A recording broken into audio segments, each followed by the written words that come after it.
One of these laws of information, but perhaps that it wouldn't be a law, but something that is definitely, as we have observed, to be a driver of life is uncertainty reduction, and that the creation of order, or just the entire act of life itself, is at least in part taking in energy, processing information about the environment in order to, survive, procreate, and all of that. What are your thoughts on uncertainty and the role that really plays? I did an interview a few weeks ago with a guy called Maxwell Ramstead, who he's working on the free energy principle. Are you at all familiar with? Yeah. Yeah.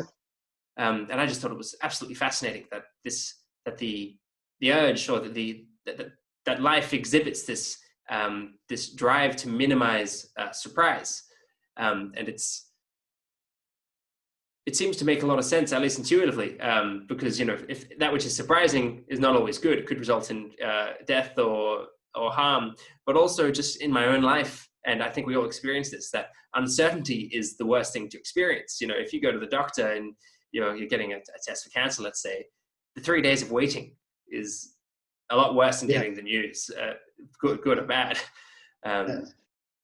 Well, you're absolutely right. And again, it makes sense to try to sort of boil this down to the simplest cases. If you look at a bacterium, it's living in an uncertain and potentially dangerous world, and it's trying to optimize its chances of survival.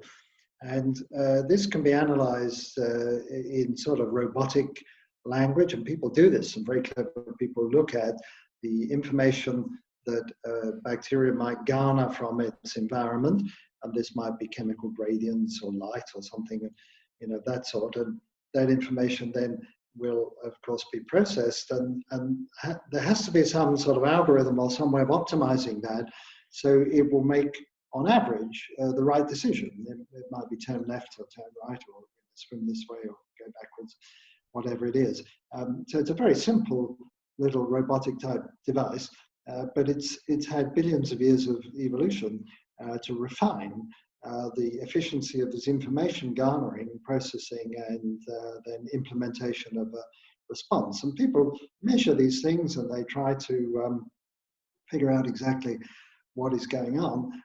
Where it becomes sort of murky, but also quite interesting, is this just taking place in what is often called the epigenetic realm? In other words, is this just the information being processed, the forces acting and so on locally, or is there actually a genetic component? Is it conceivable that not only just for behavior, but that cells can re-edit their own genomes to deploy tricks that have been learned throughout history, 3.5 billion years of history? Can they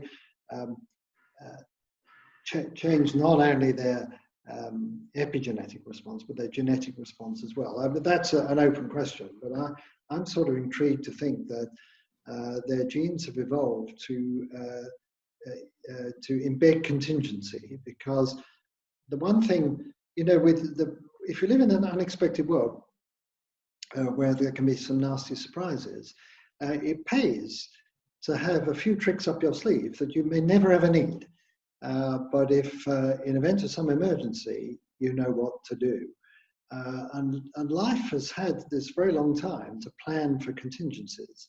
And these contingencies may represent parts of the genome that are mostly not deployed, but they can be if circumstances allow.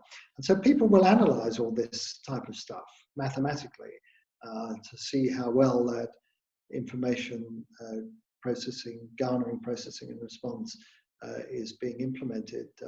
And this is a very hot topic. So it's right at the forefront of trying to understand the crossover between, if you like, life, computing, robotics, chemistry, and information. It's very exciting. And I think if I was a young person getting into science today, I would want to be in that sort of crossover area. We don't have a name for this field.